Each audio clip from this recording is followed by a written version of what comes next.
Hello friends, welcome all of you in लक्ष्य family. हम 10th class की chapter book का जो हमारा चैप्टर है the diary of Anne Frank, इसे हम पढ़ रहे थे। आइए इसे हम कंटिन्यू करते हैं। इसके पहले समझते हैं कि जो एनी फ्रैंक थी, जिसका जन्म हुआ था 12 जून 1929 को, और उसकी जो बहन थी जिसका नाम मार्गरेट था, वो उससे 3 वर्ष बड़ी थी। उसके पिता हॉलैंड चले गए थे।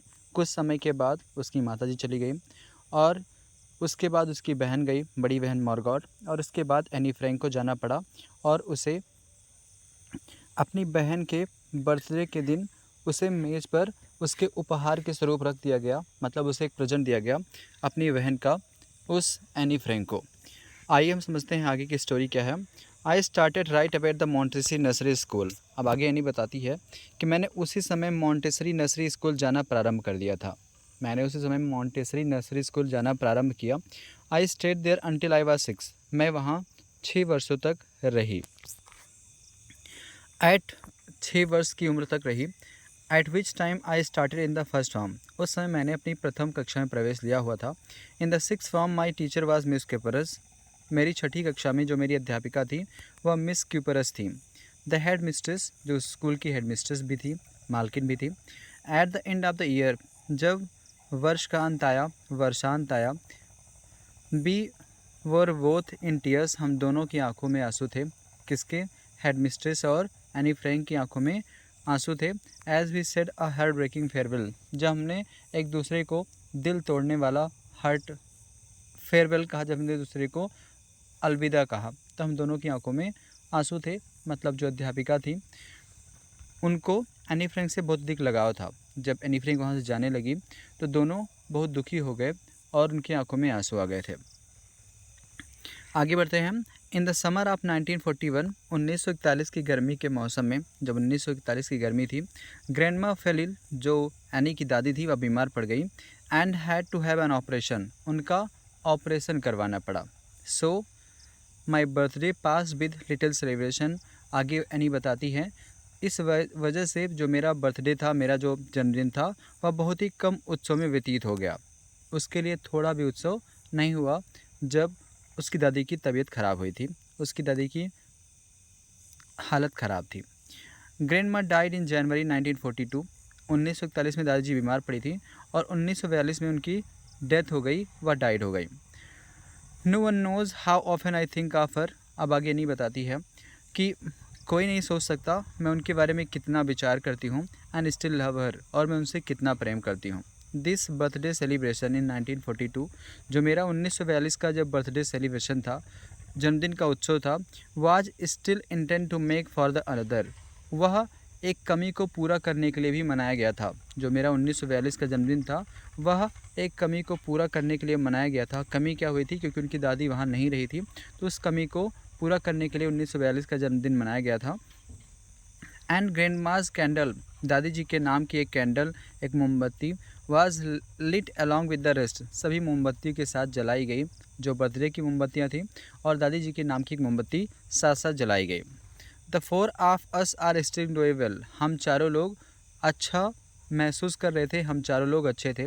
मतलब उसके पिता और उसकी माता, उसकी बहन मार्गरेट और एनी बताती कि हम चारों लोग अच्छे थे।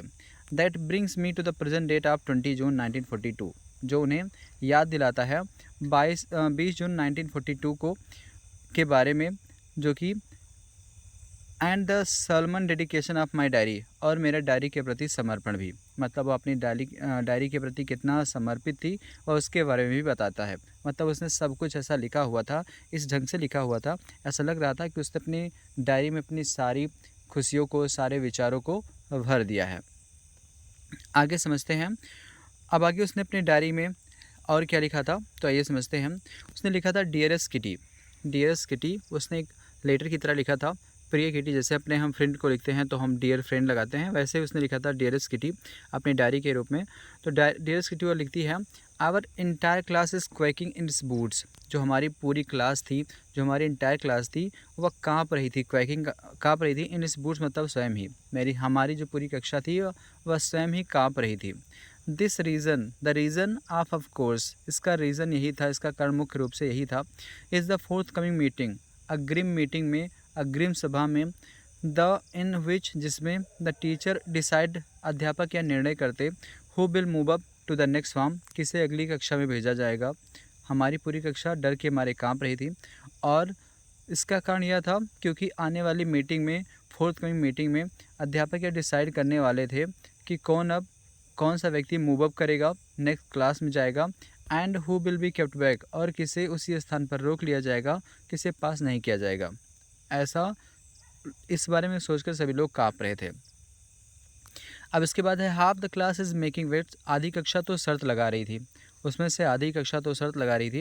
And GN and I laugh ourselves silly at the two boys behind us, GN जो उसकी सहेली थी एनी की, और जो एनी थी, वो दोनों।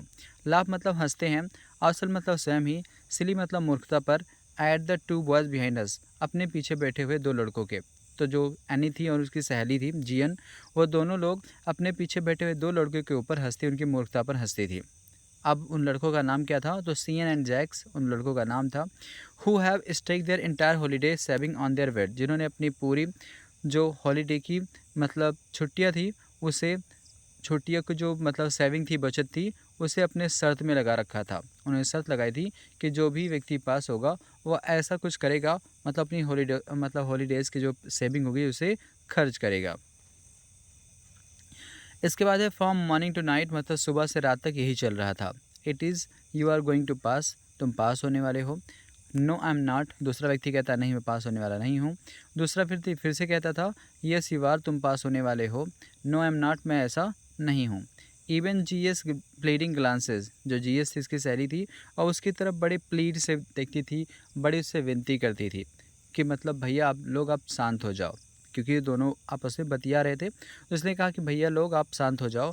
एंड माई एंग्री आउटवेस्ट, जो एनी थी वह गुस्सा दिखा रही थी, वह गुस्सा दिखा के कह रही थी कि मतलब तुम लोग अभी शांत हो जाओ, हम तुमको नहीं छोड़ेंगे, ऐसा कुछ, मतलब वह जो एनी थी वह डरा रही थी।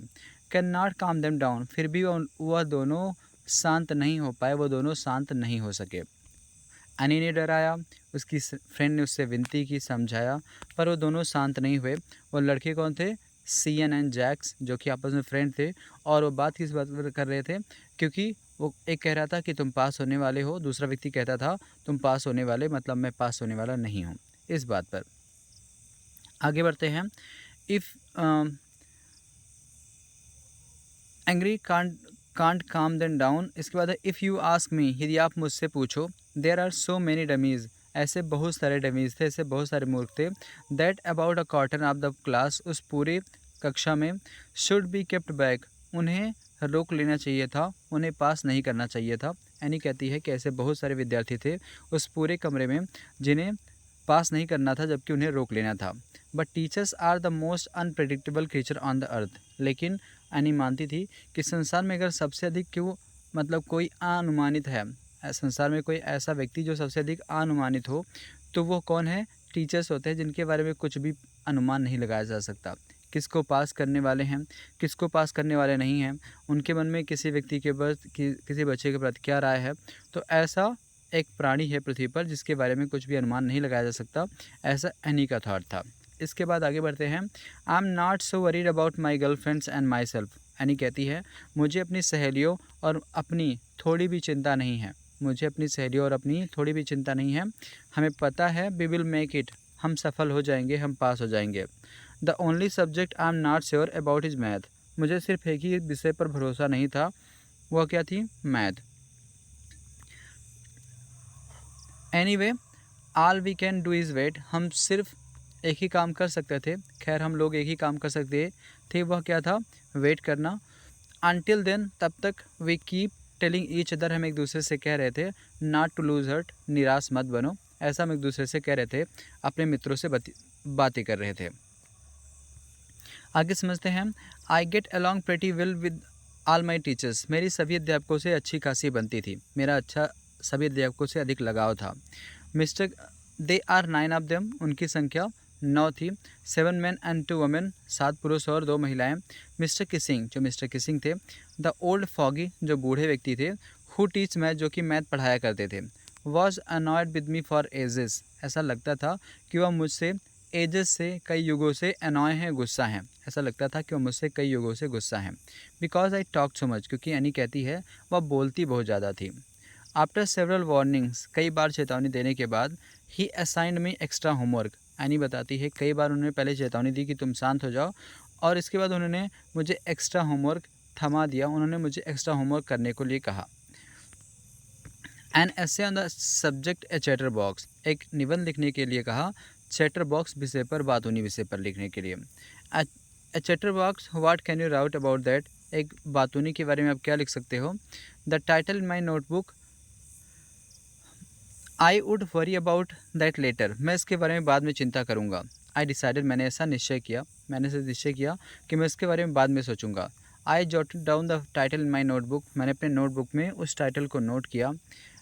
आई tucked it into my bag, मैंने इसे अपने बैग में रख लिया। And try to keep quiet, और मैंने शांत रहने का प्रयास किया। दैट इवनिंग, उस शाम को, after I had finish the rest of my homework, जब मैंने अपने सारे कार्य पूरे कर लिए, the note about the essay, जो मेरा एस्से था उस पर मेरी नज़र पड़ी। काट माई आई, मेरी नज़र उस एस्से पर पड़ी। I began thinking about the subject, मैं इस सब्जेक्ट के बारे में सोचने लगा। While chewing the tip of fountain pen, और मैं अपनी फाउंटेन पेन का नोक चबा रहा था। Any one would ramble on leave big space between the words, कोई व्यक्ति चापलूसी करता, रैम्बल करता, और शब्दों के बीच में, वर्ड्स के बीच में बहुत अधिक स्थान छोड़ देता, ताकि जो कापी है वह जल्दी भर जाए, मतलब जो जैसा अध्यापक ने कहा वह जल्दी लिख जाए। ऐसे इसके लिए बहुत सारे लोग स्पेस छोड़ते थे, और बहुत सारे लोग चापलूसी करते थे। But the trick was to come up with convincing argument to prove the necessity of talking, लेकिन ट्रिक यह थी, चाल यह थी कि टॉकिंग करने की, मतलब बातें करने की ज़रूरत क्या है, इस बात को प्रूव करना, इस बात को सिद्ध करना इसका उद्देश्य था। वह समझाना चाहती थी कि बात करने की ज़रूरत क्या है, कितना महत्वपूर्ण है, इसको वह समझाना चाहती थी। आई थॉट एंड थॉट, मैंने खूब विचार किया। And suddenly I had an idea, मुझे अचानक विचार आया। आई रोड द 3 पेजेस, मैंने 3 पेज लिखे। मिस्टर किसिंग हैड असाइन में, जो मुझे मिस्टर किसिंग ने दिया हुआ था। एंड वॉज सेटिस्फाइड, मैं बहुत ही संतुष्ट था। आई अग that talking is a student trait, मैंने उसमें लिखा हुआ था, मैंने उसमें बहस की थी कि टॉकिंग करना, बातें करना विद्यार्थियों का एक ट्रेट है, गुण है। And that I would do my best to keep it under control, और आगे यह भी कहती है कि वह कोशिश करेगी कि वह अपने उस बातें करने की जो प्रक्रिया उसे कम करे, वह उसे रोकने का प्रयास करे। ऐसा एनी उस अपने टीचर से प्रॉमिस करती है कि मैं वादा करती हूँ कि आज के बाद मैं कम बोलूँगी। इसके बाद है but that I would never be able to cure myself of the habit since my mother talked so much as I did, लेकिन मैं अपने आप को उस हैबिट से हटा नहीं सकती, मैं उस आदत को छोड़ नहीं सकती। Since my mother talked as much as I did, क्योंकि मेरी माता जी भी उतना ही बात करती हैं जितना कि मैं। इफ़ नॉट मोर, यदि ज़्यादा बात ना करें तो। And that is there is not much you can do about inherited traits, और आपके किसी पैतृक गुण को, पूर्वजों के गुण को आप बदल नहीं सकते। इसके बाद है mister Keesing had a good laugh at my argument, mister Keesing को मेरी इस बहस पर, मेरी इस बात पर, मेरे इस विचार पर बहुत ही हंसी आई। And when I proceeded to talk my own way through on the next lesson, जब मैं अगले लेसन के बारे में अपने सहेलियों से बातें करने लगी, प्रोसीड किया, मैंने बात करना जारी किया। ही असाइन मी ए सेकेंड एस्से, उन्होंने मुझे एक दूसरा एस्से असाइन कर दिया, मुझे उन्होंने दूसरा एस्से लिखने के लिए कहा। This time it was suppose to be an incredible chatterbox, इस बार जो एस्से था शायद इस विषय पर था कि एक ऐसा चैटर बॉक्स जिसे सुधारा जा सके। इस बार जो मतलब मिस्टर किसिंग ने एस्से दिया वह इस विषय पर था, एक ऐसा चैटर बॉक्स जिसे सुधारा जा सके। इनक्रेजिबल होता है ना सुधारने योग्य, तो एक ऐसे चैटर बॉक्स के बारे में आपको लिखना है जिसे सुधारा ना जा सके। इस बार एनी को दिया गया था। आई हैंडेड इट इन, मैंने उन्हें लिखकर पकड़ा दिया। And mister Keesing had nothing to complain about 2 whole lessons, mister Keesing को इन दोनों पाठों के बारे में थोड़ा भी शिकायत करने का अवसर नहीं मिला। How ever during the third lesson, फिर भी तीसरे लेसन के दौरान, तीसरे पाठ के दौरान, he had finally had enough, मेरी सारी शक्ति पूरी हो चुकी थी, उनके लिए पर्याप्त उन्होंने दंड दे दिया था। Anne Frank as punishment for quacking talking in class, उसे तीसरी बार दंड दिया गया। एंड एनी फ्रैंक को क्लास में बातें करने के लिए। Write an essay entitled quack quack quack said mister chatterbox. इस बार उसे एक दूसरा एसे दिया गया और उसमें लिखा गया, उसका टॉपिक क्या था, quack quack quack said mister chatterbox. इस बार उसका टॉपिक था, मतलब उसे बार बार बहुत सारे टॉपिक पर एसे लिखाया जाने लगा क्योंकि वो बोलती बहुत ज़्यादा थी और अध्यापक उससे गुस्सा रहते थे, इसलिए वो उसे एक्स्ट्रा होमवर्क दे दिया करते थे। द क्लास रोड, जो पूरी कक्षा थी वह हंसने लगी। I had to laugh too, Anne कहती मुझे भी हंसना पड़ा। Though I had nearly exhausted my ingenuity in the topic of chatterbox. अब चैटर बॉक्स विषय पर लिखने के लिए मेरे पास भंडारण नहीं था, मतलब मैं थक चुका था। It was time to come up with something else. इस बार कुछ अलग करना था, समथिंग ओरिजिनल, कुछ खास करना था। माई फ्रेंड सैनी, जो उसकी इनकी मित्र थी Saini, who is good at poetry, जिसकी कविताएं अच्छी थी, ऑफर टू हेल्प मी, उसने मुझे हेल्प करने का प्रस्ताव रखा। Write the essay from beginning to end in verse, उसने ऐसा कहा कि मैं आपकी इस पोएम को, मतलब इस एसे को मैं पोएम में लिख सकती हूँ प्रारंभ से अंत तक। And I jump for joy, इस बात पर जो एनी थी वह उछल पड़ी। Mister Keesing was trying to play a joke on me, जो मिस्टर किसिंग थी वह मेरे ऊपर मजाक करने का प्रयास कर रहे थे। बट दिस रेडिकुलर सब्जेक्ट, इस बुरे विषय को लेकर, इस बुरे से विषय के ऊपर, इस टॉपिक को लेकर, चैटर बॉक्स विषय पर जो उन्होंने मुझे इतना परेशान किया था। But I had make sure that jokes was on him, मैंने इतना निश्चिंत कर दिया कि वह मजाक उन्हीं के साथ हो गया हो।